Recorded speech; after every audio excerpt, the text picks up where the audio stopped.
హరి ఓం. శ్రీ గురుభ్యో నమ. శ్రీ రమణ సద్గురుదేవాయ నమ. శ్రీ రమణ భాషణలో అక్టోబర్ 15, 1938. భాషణలు 529.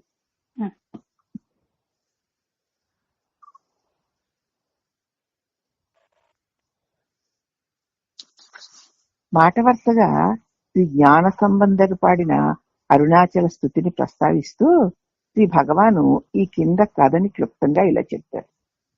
అందులో కూర్చుండగా మాట వరుసగా శ్రీ జ్ఞాన సంబంధుల వారు అరుణాచలాన్ని స్తుతిస్తూ పాడిన పాటని ప్రస్తావిస్తూ ఇలాగ క్లుప్తంగా చెప్పారట. ఎలాగంటే 1500 ఏండ్ల క్రితము ఒక శిష్ట సంప్రదాయ కుటుంబంలో శ్రీ జ్ఞాన సంబంధం జన్మించాడు. 1500 ఏండ్ల సంవత్సరాల క్రితం ఒక శిష్ట సంప్రదాయ కుటుంబంలో పుట్టాడు శ్రీ జ్ఞాన సంబంధుడు. అతనికి 3 ఏళ్లప్పుడు తండ్రి వాణిని సీర్గాళిలోని గుడికి తీసుకుని వెళ్లారు. అక్కడ పుణ్యతీర్థం గట్టున వాణ్ణి కూర్చోబెట్టి ఆయన స్నానానికై నీటిలోకి దిగారు. నీటిలో మునిగి ఉండిన తండ్రి కనిపించకపోవడంతో పిల్లవాడు ఏడవడం మొదలు పెట్టాడు. తండ్రి ఎప్పుడైతే నీటిలో మునిగాడో తండ్రి కనిపించకపోవడంతో పిల్లవాడు ఏడవడం మొదలు పెట్టాడు. ఇంతట్లో శివపార్వతులు అక్కడికి విమానంలో వచ్చారు. శివుడు పార్వతిని ఆ బిడ్డకు స్తన్యం ఇయ్యి అన్నాడు. ఆమె ఒక గిన్నెలో పిండి వాడికిచ్చి తాగించింది. పాలు తాగి పిల్లాడు స్థిమితపడ్డాడు. స్నానం ముగించి తండ్రి వచ్చి చూస్తే బిడ్డ హాయిగా నవ్వుతున్నాడు. వాని పెదవుల మీద పాల చారలున్నాయి. ఏమైందని అడిగితే ఆ బిడ్డ ఏమీ పలుకలేదు. ఆయన వాడిని బెదిరించాడు. ఏమిటి, ఏమైనాడు, చెప్పవేమిటి అని గట్టిగా బెదిరించాడు తండ్రి. అప్పుడు తండ్రి అంతటా ఆ పిల్లవాడు పాడడం మొదలెట్టాడు. అది వానికి ప్రత్యక్షమైన శివుని యొక్క స్థుతి. చెరిపోగులు ఉన్నవాడు చోరుడును, ఉల్లమును దొంగిలించిన వాడు అని పాడాడు. చెవికి పోగులు ఉన్నాయి ఆయనకి, పైగా అతడేమో దొంగ, పైగా నా హృదయాన్ని దొంగిలించేశాడు అని ఆ పరమేశ్వరుని గురించి పాడాడు ఆ 3 ఏళ్ల పిల్లవాడు. జ్ఞాన సంబంధుడు ఆ విధంగా సుప్రసిద్ధ భక్తుడైపోయాడు. అందరూ ఆయన్ని చూడగానే ఎగబడేవారు. ఆ పిల్లాన్ని చూడడానికి అందరూ ఎగబడి, అబ్బా ఎంత గొప్ప శక్తివంతుడు, ఎంత గొప్ప చిన్న పిల్లాడు, ఎంత కవిత్వం పాడుతున్నాడు, ఎంత శివుడి భక్తుడా అని జనాలందరూ ఆయన చూడడానికి ఎగబడేవారు. ఎంతో ఉత్సాహంతో ఎప్పుడూ ఏదో ఒక సదుద్యమంగా ఆయన జీవితం గడిపేవాడు. ఎంతో ఉత్సాహంగా ఉండేవాడు. ఏదో ఒక గొప్ప సదుద్యమంగా సద్విషయాల మీద జీవితం గడిపేవాడు. దక్షిణ దేశంలో విస్తారంగా యాత్రలు చేశారు. 16వ ఏట ఆయనకి పెళ్లి చేశారు. వివాహ మహోత్సవం కాగానే వధూవరులిద్దరూ ఆ ఊరిలోని గుడికి దేవదర్శనానికి వెళ్లారు. వారితో పాటు బంధుమిత్రుడెందరో అక్కడికి వెళ్లారు. కానీ వారికి ఎవ్వరికీ అక్కడ గుడి కనిపించలేదు. అది ఉండిన చోటెల్లా దివ్య జ్యోతోమయమై వెలిగిపోతుంది. అందరూ గుడికి వెళ్ళారు. అక్కడికి వెళ్ళాక వాళ్ళు గుడి కనిపించట్లా. అది ఉన్న చోట దివ్యమైనటువంటి తేజోమయమైపోయి కనిపించడం మొదలుపెట్టింది. ఆ కాంతి పుంజంలోంచి ఒక సన్నని దారి కనిపించింది. జ్ఞాన సంబంధులు వారిని అందరినీ ఆ దారిలో ప్రవేశించండి అన్నారు. వారందరూ అలాగే చేశారు. జ్ఞాన సంబంధులు వధువుతో కూడా ఆ తేజానికి ప్రదక్షిణ చేసి ఇతరులు వెళ్లిన దారిలోనే తాము లోపలికి ప్రవేశించారు. అంతలోనే ఆ తేజస్సు మాయమైపోయింది. దానిలోనికి వెళ్లిన వారెవ్వరి జాడ కనిపించలేదు. గుడి ఎప్పట్లాగానే గోచరించింది.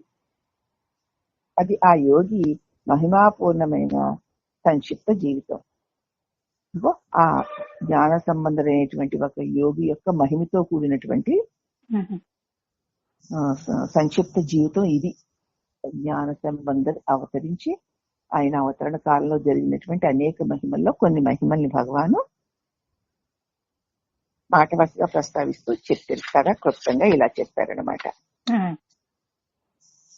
ఆ జ్ఞాన సంబంధర్ గారు యాత్రలు చేస్తూ చేస్తూ ఒక మారు తిరువణ్ణామలైకి 18 మైళ్ళ దూరంలో ఉన్న అరయనై నెల్లూరు, అరగండ నల్లూరు అని, తిరుక్కోయిలూరు అని అంటారు దాన్ని. ఆ ఊరికి వచ్చారు. తిరువణ్ణామలైకి 18 మైళ్ళ దూరంలో ఉంది.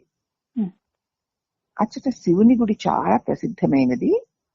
తన 17వ ఏట శ్రీ భగవాన్ కూడా తిరువణ్ణామలై వస్తూ 15 ఏండ్ల క్రితం శ్రీ జ్ఞాన సంబంధర్ చరణ చిహ్నాల చేత పవిత్రమైన ఆ స్థలానికి చేరుకున్నారు.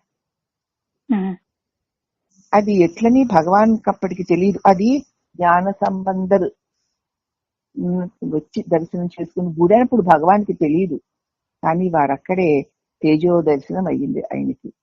అక్కడికి మనం కూడా వెళ్ళామమ్మా. అక్కడి నుంచి మనకు అరుణాచలం కూడా కనిపిస్తుంది. వారికి అక్కడే దివ్య తేజో దర్శనం కూడా అయ్యింది భగవాన్కి. ఆ అరయనై నెల్లూరులో ఆ యతీంద్రులుండగా చేతిలో పూలబుట్టుతో ఒక ముదుసలి వారి దగ్గరికి వచ్చారు. జ్ఞాన సంబంధర్ గారు అరయనై నెల్లూరులో ఉండగా ఒక ముసలాయన వారి దగ్గరికి చేతిలో బుట్టతో వచ్చారు. నువ్వు ఎవరివి అని యతి ప్రశ్నకి బదులుగా అతడు తాను అద్రిరూప అరుణాచలేశ్వరుని పరిచారికుణ్ణి అన్నాడు.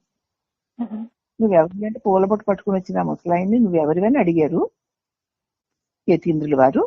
ఆయన అడిగేసరికి నేను ఆ కొండ రూపంలో ఉన్న అరుణాచలేశ్వరుడి సేవకుణ్ణి అన్నాడు. అప్పుడు ఆ యతి ఆ కొండ ఇక్కడికి ఎంత దూరం ఉంటుందేమిటి అని అడిగారు. ఆ వృద్ధుడు నిత్య పూజకు పూలు ఏరుకోవడానికి రోజు నేను ఇక్కడికి వస్తూ ఉంటాను కాబట్టి అది దాపునే ఉండాలి అన్నాడు ఆయన. నిత్యమో అరుణాచలేశ్వరుడు పూజ కోసం పువ్వులు ఏరుకోవడానికి నేను ఇక్కడ వరకు వస్తూ ఉంటాను అంటే దగ్గరలోనే ఉండాలి అన్నారు ఆ వృద్ధుడు. అప్పుడు ఆ యతి అయితే నేను మీ వెంట అక్కడికి వస్తాను అన్నారు. దానికి ఆ వృద్ధుడు అరుదైనది సంతోషం, రండి, అయ్యో ఎంత సంతోషం ఎంత సంతోషం, రండి రండి అన్నాడు. వారిరువురు తోడ వచ్చిన వారు కలిసి వాళ్ళిద్దరూను వాళ్ళు కూడా ఆయన కూడా వచ్చిన వాళ్ళు కలిసి నడిచి వెళ్ళడం మొదలు పెట్టారు. కొంత దూరం నడిచిన పిదప ఆ చోటు ఇంకా ఎంత దూరము అని అడుగుదామని యతి అటు చూచును కదా. ఆ వృద్ధుడు కనిపించలేదు. వెనకాల నడుస్తున్నారు వీళ్ళందరూను. ఆ వృద్ధుడు వెనకాతల ఇంకా ఎంత దూరం అని ఆ వృద్ధుడిని అడుగుదాము అని ఆ యతి చూసేసరికి ఆ వృద్ధుడు లేదు. అంతలో ఒక దొంగల గుంపు వారికి చుట్టుముట్టింది. యాత్రికులందరూ తమ వస్తుధనాలంతా దొంగలకి ఇచ్చేశారు. కూడా ఉన్న వస్తువులు డబ్బులు దొంగలకి ఇచ్చేశారు. ఎలాగో బయటపడి కాళ్ళు ఇచ్చుకుంటూ వాళ్ళు గమ్యానికి చేరుకున్నారు. ఆ యువయోగి ధ్యానమగ్గుడయ్యాడు. దైవం ప్రత్యక్షమయ్యి ఆ దొంగలు తన పరిచారకులేనని చెప్పి అతనికి తోటివారికి అవసరాలెల్లా తీర్చే ఏర్పాట్లు చేశారు. ఆ దొంగలు ఎవరో కాదు, నా సేవకులే. కాబట్టి నీకును నీ కూడా వచ్చిన వారందరికీ కూడా కావలసిన అవసరాలు వెళ్ళి తీర్చే ఏర్పాటు చేశారు. అప్పుడు ఆ యోగి ఆనంద భరితుడే దైవాన్ని ఎన్నో విధాలా స్తుతించాడు. అందులో ఒక స్తుతి, జ్ఞానఘన భక్తజన దేహాత్మభావన్ను తొలగింపజాలెదవు. జ్ఞానఘనుడా, నువ్వు భక్తజనుల దేహాత్మ భావనను తొలగింపగలవాడవు. జింకలు, అడవి పందులు, ఎలుగులును నీ కొండ సానువులు దిగి వేల మైదానాల తిండికై ఇచ్చనడియాడును. జింకలు, అడవి పందులు, ఎలుగుబంట్లు నీ కొండ పాదాల కిందకి దిగి ఆ మైదానంలో ఉన్న తిండి కోసం నడయాడాయి. మైదానములు వీడి ఏనుగుల గుంపులు కొండదరులపై మైదానాల్లో తిరిగే ఏనుగులేమో మైదానాలను వదిలేసి కొండల మీద విశ్రాంతి పొందడం కోసం వెళ్తూ ఉంటాయి. నీ కృత చర్యలు ఇట్లు బహు భిన్న మృగ జంతుజాలములకు కూడళ్ళై ఉన్నాయి. నీ కొండ చర్యలు ఇలాగ రకరకాల స్వభావాలు కలిగినటువంటి జంతు జాలాలకన్నిటికీ విశ్రాంతిని అందిస్తున్నాయి అని. ఇంకా 1500 ఏండ్ల క్రితం ఈ గిరి ప్రదేశం దట్టమైన అడవిగా ఉండి ఉండాలి. ఇన్ని శతాబ్దాలుగా వరుసగా కట్టెలకై చెట్లు కోల్చడంతో అడవి అదృశ్యమైపోయి రాళ్లు మిగిలేయి అన్నారు భగవాన్. 1500 ఏళ్లగా అప్పుడు పూర్తిగా దట్టమైన అడవి ఉండాలి. అయితే మరి అన్ని శతాబ్దాలుగాను వరుసగా కట్టెలకై చెట్లను కొట్టేస్తూ పోయారు. ఇప్పుడు ఆ అడవి అదృశ్యమైపోయి ఇదిగో మన ఎదురుగుండా కనపడుతున్న రాళ్లు మిగిలి ఉన్నాయి అన్నారు భగవాన్.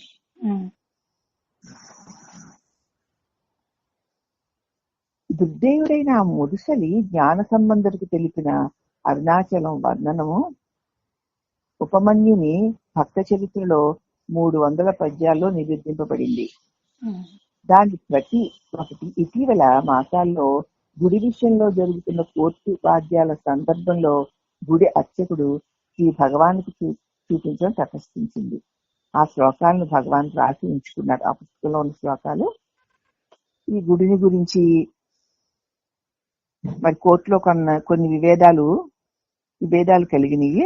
అప్పుడు ఆ గుడి అర్చకుడు భగవాన్కి మరి ఈ అరుణాచలం యొక్క చరిత్ర దానిలో రాసి ఉన్నటువంటి కాగితాలను భగవాన్కి ఇచ్చాడు. భగవాన్ ఆ శ్లోకాన్ని చక్కగా వ్రాసి తన పుస్తకంలో ఉంచుకున్నాడు.